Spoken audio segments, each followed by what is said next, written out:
Okay, wonderful viewers, you're welcome to One TV Network. Today we are going to River State, Nigeria. I am your host and the main exposure himself, Cephas Ugochukwu, the program this lovely point in time. Yes, we're looking at some trending issues around us and in the world at large. Because not a good thing you invest your money and lose your money to some international scammers, as we may call them. So we're going to be looking at multi-investment scam. Same old trade with new methods. So what is scam in all? But one thing is very certain, as I said, it would be nice you invest your money and some fraudsters and some scammers will do away with it. To be true, it probably is, and it's highly likable to be a scam word. Now, they can be hard to spot, so before investing, always seek independent legal advice or financial advice from a financial advisor who is registered here in Nigeria with the Corporate Affairs Commission before you invest. So don't go seek advice from anybody, but seek for a registered financial advisor. If you are considering investing, always remember the following checks. Now, check if a financial advisor is registered via the CAC website. Any business or person that offers or advises you about financial products must hold a corporate contacted you is on the list. Do not deal with them. But even if they are not on the list, it could still be a scam. So the Money Smart website also contains information about how to avoid investment scams. So you must do a proper check before investing with any view, complaint, or scam. Common types of investment scams that you know today, and I'm going to be exposing currency scams. Now, cryptocurrencies are digital currencies. Bitcoin is the most well-known form of digital currency. It is very difficult to identify legitimate cryptocurrency investment from scams. Now, scammers take advantage of the hype and the less regulated environment to invest in Bitcoin or other cryptocurrency on your behalf. Now, before you invest, you should ask yourself if you are willing to lose some or all of the money you have invested, and know that if you go ahead, you are investing with little or no protection behind you. You're ready to lose your money? If eventuality happens, then go ahead and invest, especially in cryptocurrencies. Now, cryptocurrency investment scammers are convincing. They may advertise or post on social media offering great returns from cryptocurrency trading. If you click on the advertisement or post, the scammer will contact you, or you will be directed to a fake website. The scammer will offer to make an investment on your behalf or provide details of an app or website through which you can invest. What you should also know is that cryptocurrency scammers also commonly use platforms such as Discord and Telegram to contact you.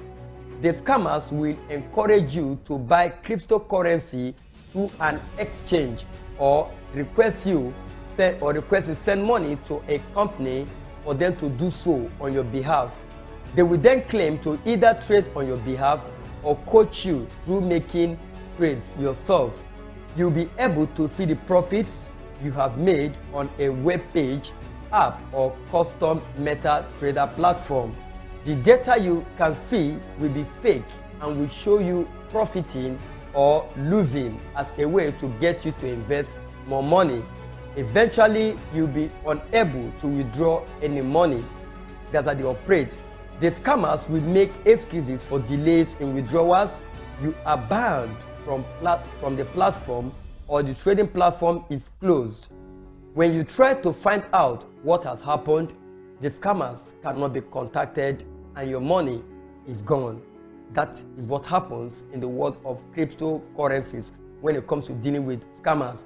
Now, there are other forms of this scamming business in the world of investment. Another form is one known as unsolicited contacts about investing. A scammer claiming to be a stockbroker or portfolio manager calls, emails, or contacts you on social media and offers financial or investment advice. They may even claim to be from an investment firm or company you have heard of. As scammers sometimes impersonate these businesses to seem legitimate. The scammer will claim what they are offering is low risk and will provide you with quick and high returns, or encourage you to invest in overseas companies.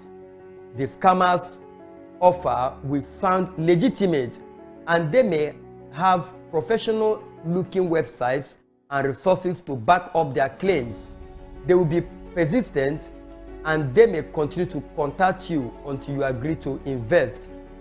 The scammer may claim that they do not need a Corporate Affairs Commission license or that they are approved by a real government regulator or affiliated with a genuine company.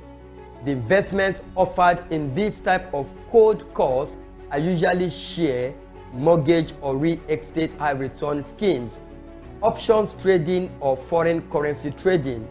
The scammers is usually operating from overseas and will not have a Corporate Affairs Commission license. That is another form. Now, another form is the romance baiting.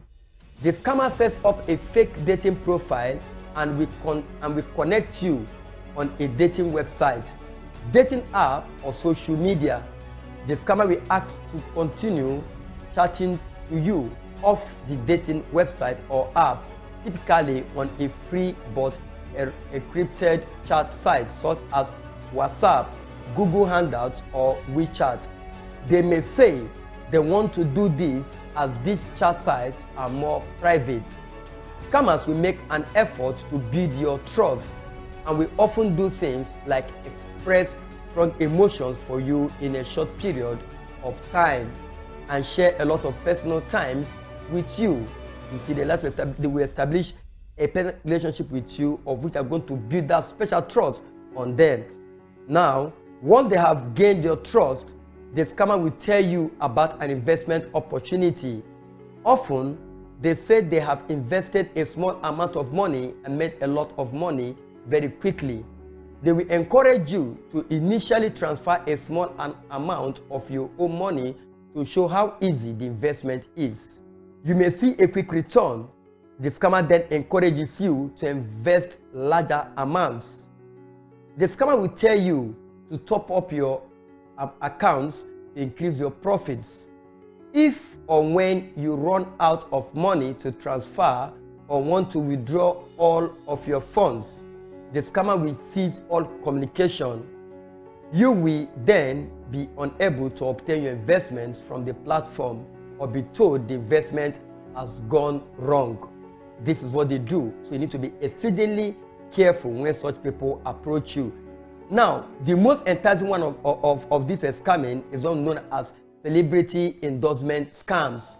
Scammers use the image, name, and personal characteristics of well-known celebrities without their permission to entice you into investing. Fake celebrity endorsements are often used to advertise scam cryptocurrency schemes. The way the celebrity's image is used can take two forms. Yes, so you need to watch out for these two forms when you begin to see them pop up on social media. And these two forms are: an advert might pop up on social media or even YouTube using a celebrity's image and claiming they endorse or have made a large amount of money from an investment opportunity. You may see a fake news story about an investment opportunity which appears to be from a well-known media site using a celebrity's image. The investment adverts or news stories make claims about investment opportunities with huge returns and will typically link to a scam website. often involving a cryptocurrency investment opportunity.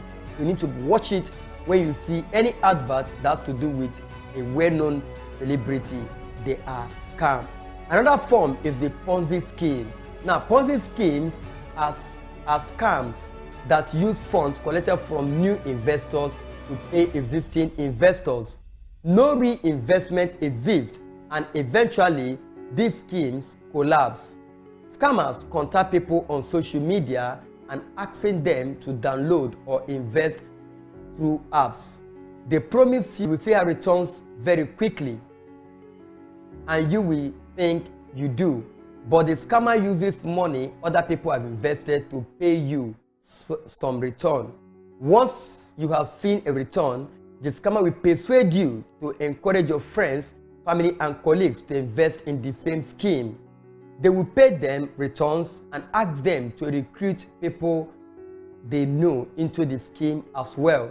Eventually, when the scammer runs out of money or the pool of people being recruited dries up, the scammer will disappear. No one will be able to recover their money. We saw such examples when the popular MMM surfaced in Nigeria. This was exactly what they did to siphon many Nigerians of their hard-earned money. You need to be exceedingly careful when you see some of these Ponzi schemes parading themselves on the social media. Another form is share promotions and hot tips. The scammer encourages you to buy shares in a company they predict is about to increase in value. You may be contacted by email, via social media, or the message will be posted in a forum. The message looks like an inside tip, and we usually stress that you need to act quickly. The scammer is trying to boost the price of stock so they can sell shares they have already bought and make a huge profit. The share value will then go down dramatically. If you invest, you'll be left out with large losses or shares that are virtually worthless. So you need to also watch out for fake shares advert in the social media. And what are the warning signs you must look at before you invest? Promise of low risk with high returns. Always remember, too good to be true, it probably is. And if you are promised guaranteed returns, this is a warning sign. Take note of that. Now, other warning signs are: you are contacted out of the blue. You receive a call, email, or message on social media from someone offering unsolicited advice on investment. Check such an advice.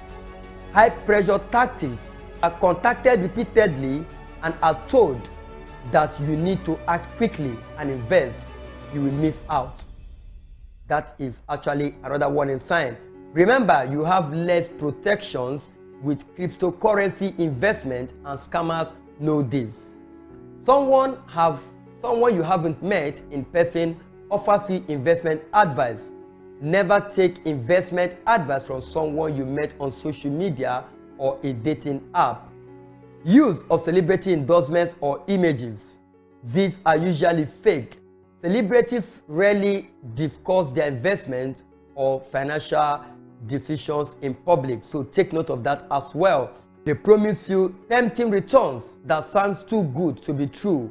For instance, offer much better interest rates than those offered elsewhere. They call you repeatedly and keep you on the phone a long time.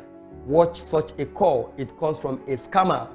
They say they are only making the offer available to you, or even ask you not to tell anyone else about the opportunity. When such an advice or such a call come knocking on you, please, my wonderful viewer, that is coming from a scammer. You must learn to protect yourself from these scammers. And how do you do that?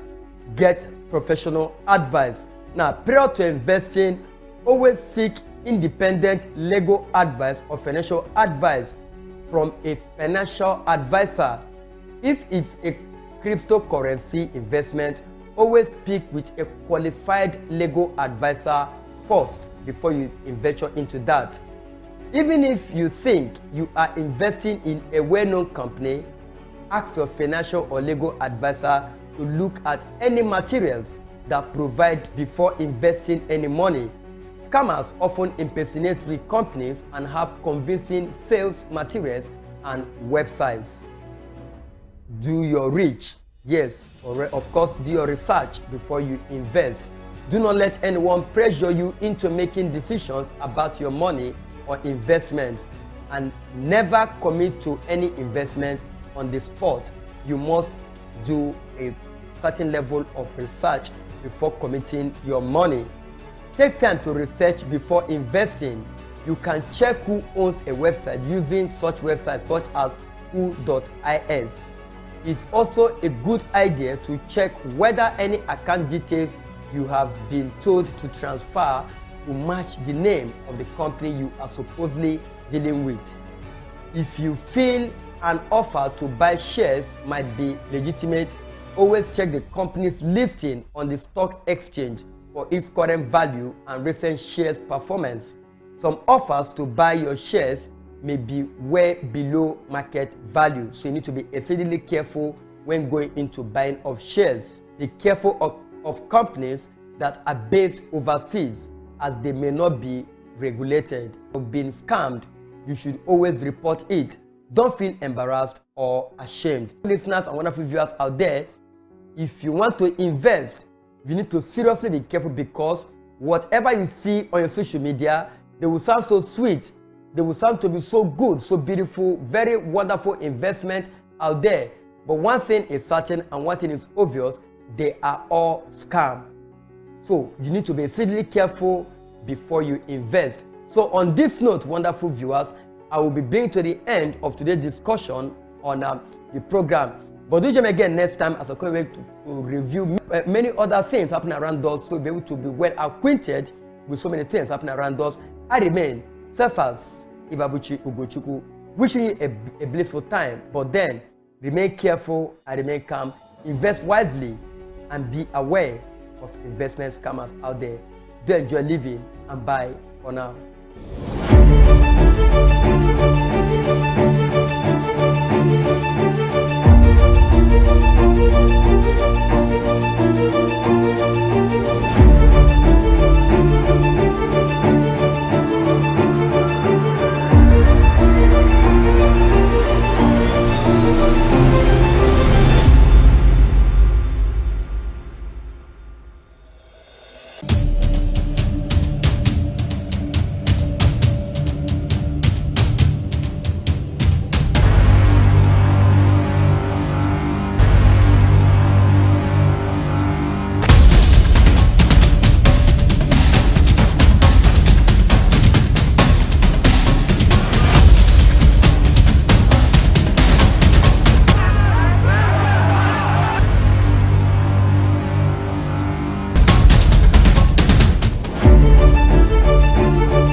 Welcome to another fantastic episode of the program Expose on 1TV network. I am 1Radio. On today's series, we'll talk about the challenge of the power sector in Nigeria. Of course, we know that the Nigerian sector has a different sector. We have the agricultural sector, we have the educational sector, of course, we have the economy, we have the foreign exchange. But our focus today is the power sector. Nigeria is the giant of Africa. The entity Nigeria isn't just called the giant of Africa for numbers' sake. No. Not for just the population size. Not exactly. Nigeria is called the giant of Africa because of the depth of natural resources she possesses. Their broad and solid minerals, above all. Is the giant of Africa because it's the African biggest oil producer. I'm sure this actually caused some spine. With all of these God-given wealth, the West African still struggles to meet its energy needs, a struggle that has persisted for many decades. For decades, authorities have unsuccessfully struggled to keep the power sector with at least a steady supply. Governments continue to come up with a policy to ensure the sector succeeds.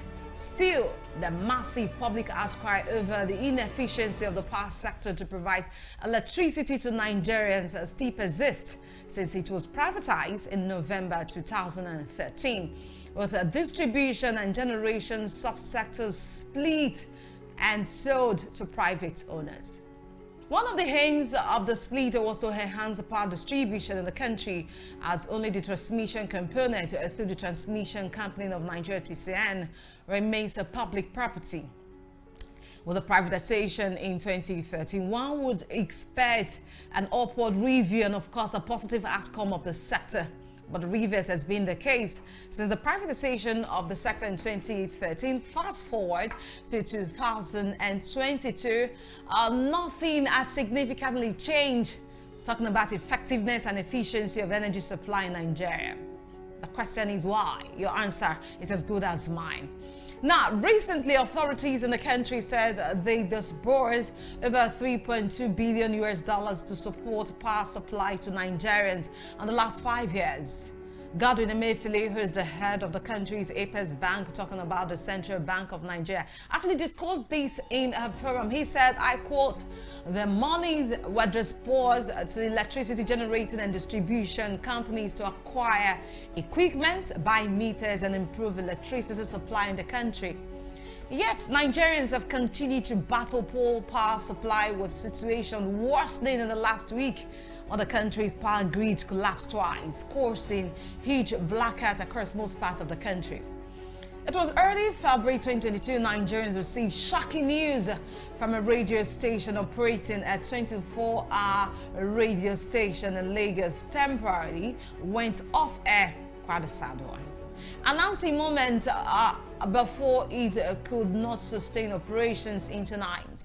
Several other businesses were impacted, but this is not the first time the power grid collapsed in the nation. Over 200 million people are residents.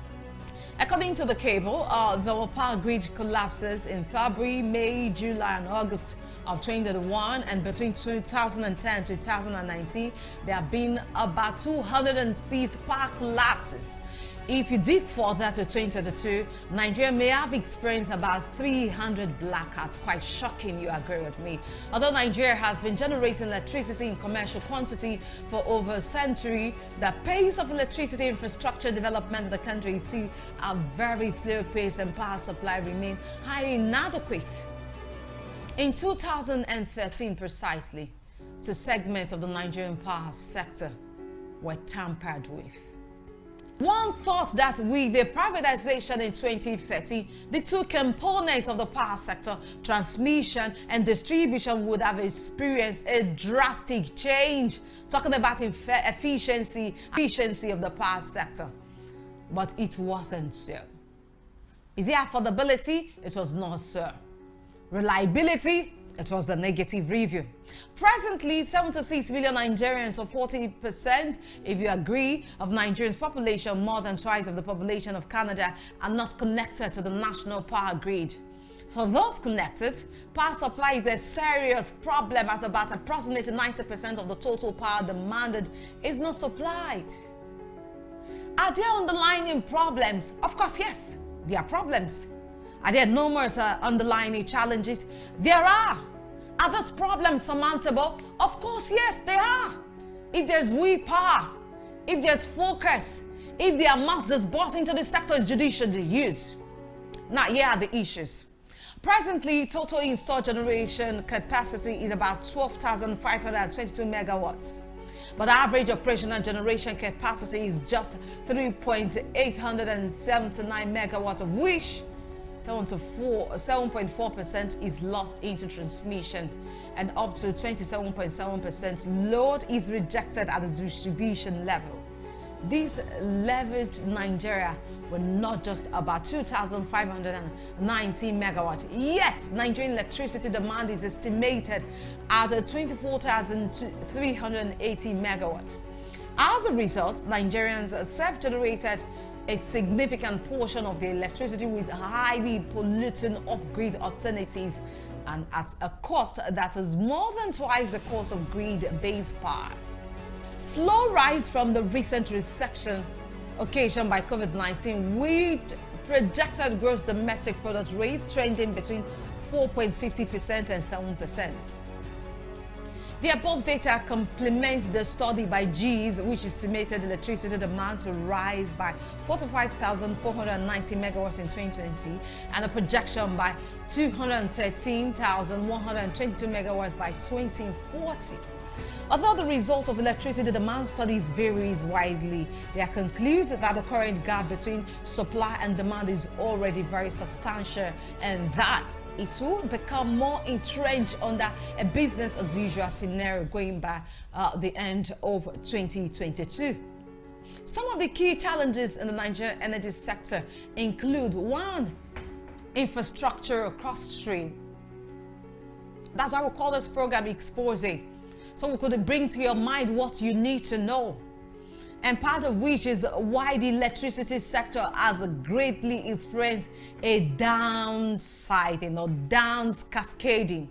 Currency devaluation, unexpected infrastructure constraints that have not been accompanied by timely adjustment to tariff. We keep having the tariff system on increasing note on 3 months basis. Every 3 months, the tariff system is being reviewed. Of course, upward review, not a downward review this time around.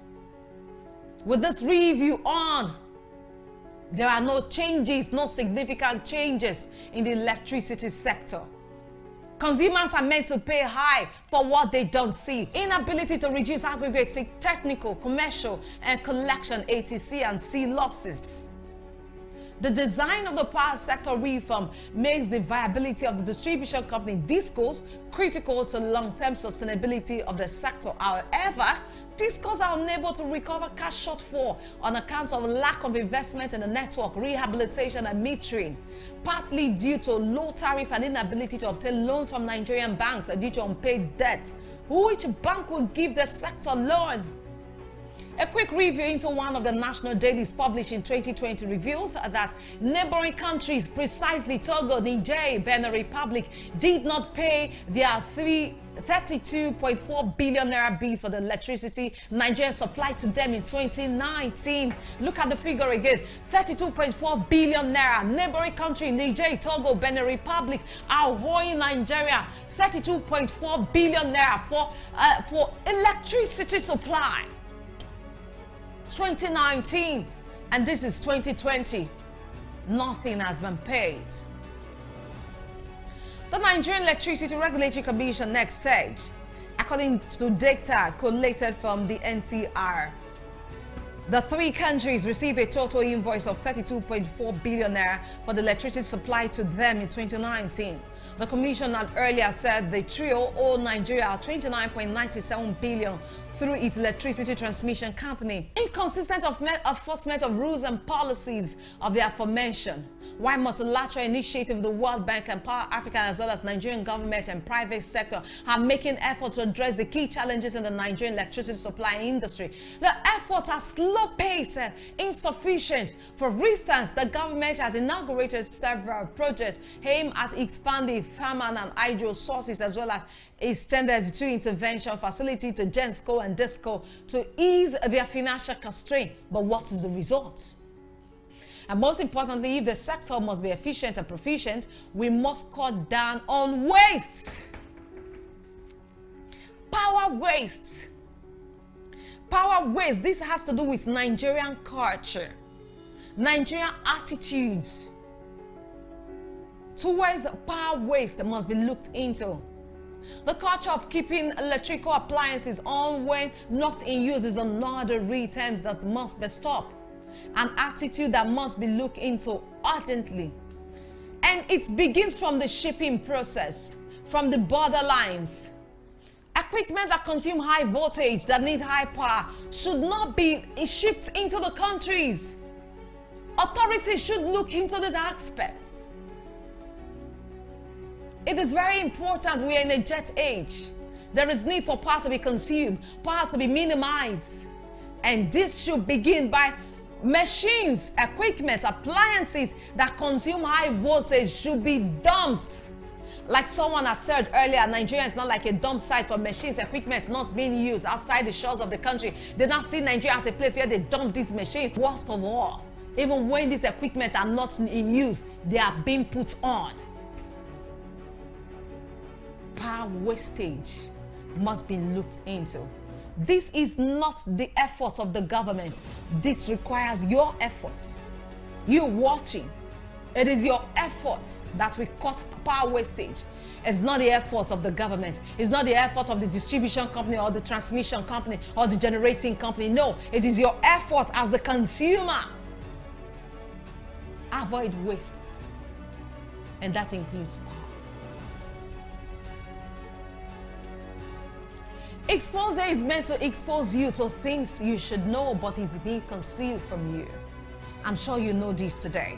So when we talk about power generation in Nigeria, it's a collective effort. Everybody has a role to play. That includes you. We're hoping to see the needed change we need in our society. And many thanks for watching. I am Flora Duke. This is Exposing 1TV Network. Bye for now. But before then, like, share, and comment. We want to hear from you. Click on the like button, click on the share button, and drop your comments at the comment button. Thanks for watching Expose on the 1TV Network. Bye for now.